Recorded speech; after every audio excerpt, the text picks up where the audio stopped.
정말 많은 국민들이 오늘 아침에 깜짝 놀라셨을 것 같습니다. 이담 아나운서. 네, 정말 많이 놀라셨을 것 같습니다. 오늘 더불어민주당 이재명 대표가 괴한에게 습격을 그야말로 당했습니다. 네. 오늘 오전 10시쯤에요. 가덕도 신공항 부지 현장 방문을 하던 중에 일어난 일인데요. 네. 이 현장에서 신공항이 추진돼야 한다, 이런 얘기들을 하고 기자들 백브리핑을 했습니다. 네. 지금 보시는 것처럼 굉장히 많은 사람들이 좀 뒤엉켜 있는 모습이긴 했습니다. 취재 인력과 지지자들이 굉장히 많이 모여 있었는데요. 네. 신원 미상의 남성이 대표님 사인해 주세요 하면서 내가 이재명이라고 쓴 파란색 종이 왕관을 쓰고 이재명 대표에게 접근을 했습니다. 촬영 기자들 사이를 정말 비집고 들어갔거든요. 그리고는 기습적으로 이 대표에게 흉기를 휘둘렀습니다. 이 대표는 목 부위에요. 출혈이 발생해서 현장에서 빠르게 응급처치를 일단 받았고요. 약 20분 뒤쯤에 병원으로 옮겨졌습니다. 해당 남성은 지금 보시는 것처럼 현장에서 바로 붙잡혔고요. 바로 체포됐습니다. 정말 그야말로 순식간에 눈 깜짝할 사이에 벌어진 일입니다. 당시의 상황 보시고 이어가 보도록 하겠습니다.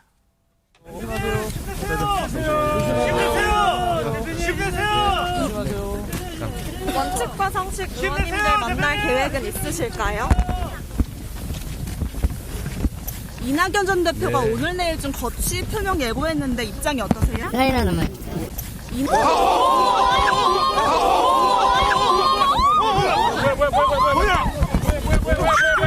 저 사람 저거 뭐야 저거? 저거 뭐야 저거? 대표님 괜찮아요? 대표님 괜찮으세요? 119 불러 빨리! 119 불러 119! 대표님 힘내십시오. 지금 이재명 대표의 상태가 많은 분들이 걱정을 하고 있을 것 같습니다. 임주혜 변호사님. 네, 지금 손상 부위, 상해 부위는 목 주위의 경정맥 손상으로 전해지고 있습니다. 부산대학교 병원으로 이송이 되어서 긴급 처치를 받았고요. 헬기로 서울대병원으로 이송된 이후에 추가적인 수술이 있을 것으로 지금 전해지고 있습니다. 민주당 관계자의 발언 들어보시죠. 현재 환자 상태는 경정맥 손상이 의심되고 있습니다. 의료진에 따르면 자칫 대량 출혈이나 추가 출혈이 우려되는 상황입니다. 서울대병원 후송 후 신속하게 수술할 예정입니다. 괴한에 의한 피습 테러를 강력히 규탄하고 명백한 민주주의 파괴 행위입니다. 어떠한 추측도 자제해 주시기를 부탁드립니다. 아까 헬기가 한 대 떴던데 이재명 대표의 혹시 이송인가요 이게? 네. 서울대병원으로 이송이 되신 건가요 지금? 네. 대체 이 경악스러운 짓을 저지른 사람은 누굽니까? 최정아 기자님. 네, 이 인파 취재진을 뚫고 범행을 저지른 이 괴한, 정말 초반에는 묵비권을 행사하면서 범행 동기는 물론이고 자신의 이름까지 밝히지 않았는데요. 저희 뉴스파이터 방송 전에 이 부산경찰청 수사부장이 브리핑을 통해서 밝혔습니다. 일단 이 괴한은 57년생, 66세 남성으로 밝혀졌고요. 네. 그리고 인터넷을 통해서 흉기를 구입을 했다라고 경찰 진술을 했다고 합니다. 이후에 1.5cm가량의 열상을 입힌 것으로 이번 브리핑을 통해서 밝혀졌는데요. 이번 부산경찰청 수사부장이 이번 브리핑에서 이런 이야기도 남겼는데 총 68명 규모의 이 수사본부를 설치를 해서 단 한 점의 의혹 없이 철저히 수사를 하겠다라고 덧붙였습니다.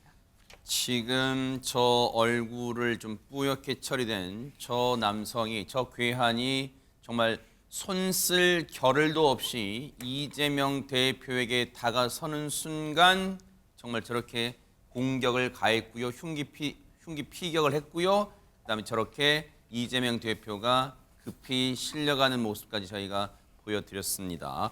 박성배 변호사님. 당시의 경호가 그러면 제대로 이루어지지 않고 있었던 상황입니까? 어떻습니까? 오늘 배치된 경찰 병력은 이 대표 전담 경호 인력은 아닙니다. 평상시에도 경찰은 당 대표를 포함한 정치인을 대상으로 한 별도 경호팀을 운영하지는 않습니다. 다만 당 대표급 정치인들 공개 일정 중에 사람이 많이 몰려들어 관리가 필요하고 돌발 상황이 발생할 우려가 있다고 판단될 때에만 관할 경찰서 소속 병력을 배치하게 되는데 오늘은 부산 강서경찰서 소속 기동대 1개 제대 23명, 형사 등 직원 26명을 포함한 50여 명의 경력이 현장 배치됐습니다. 그렇지만 이 용의자가 내가 이재명이라는 글자가 쓰인 파란 종이 왕관을 쓰고 이 자원봉사 단체 머리띠까지 뚫고 있어서 이 대표 지지자로 오인해서 사전 위험 인물로 인지하지는 못했다고 합니다. 그런데 이 용의자 인상착의가 공개되자 동일 인물이 이전에도 이재명 대표를 따라다녔다는 주장이 제기됐습니다. 네. 즉 이 대표가 지난해 12월 13일 부산에 방문해서 현장 최고위원회의 전세 사기 피해자 간담회에 참석했는데 이때도 동일한 행색의 남성이 이 대표 근처에 따라다녔다는 것입니다.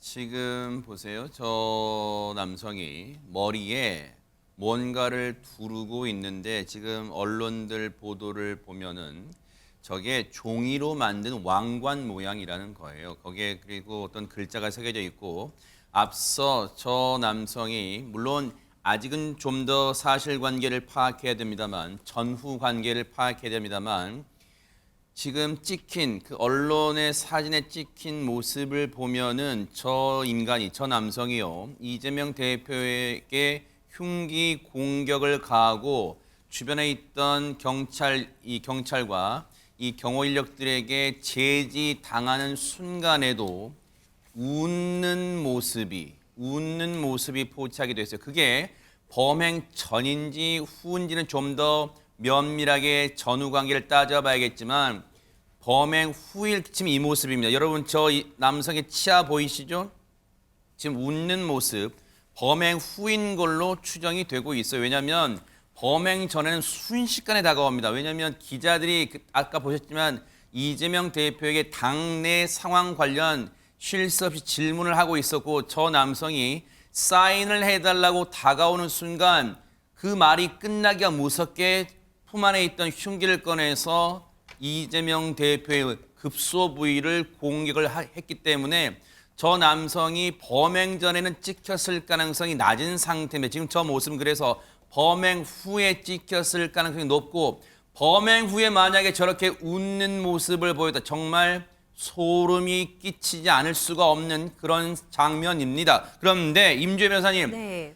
다른 곳도 아니고 이재명 대표의 목 부분, 즉 급소 부위를 노렸단 말이에요. 이게 철저하게 사전에 준비된 범행일까요? 어떻습니까? 그렇습니다. 말씀해 주신 것처럼요. 지금 흉기를 사용했고 상처 부위가 바로 목 부위였습니다. 목 부위라고 한다면 생명과 직결될 수 있는 부위이기 때문에 특히 살해의 고의를 가지고 이렇게 흉기 테러를 자행했다면은 결과가 살인에 미치지 못했다고 할지라도 살인 미수 혐의가 적용될 수 있을 상황으로 보입니다.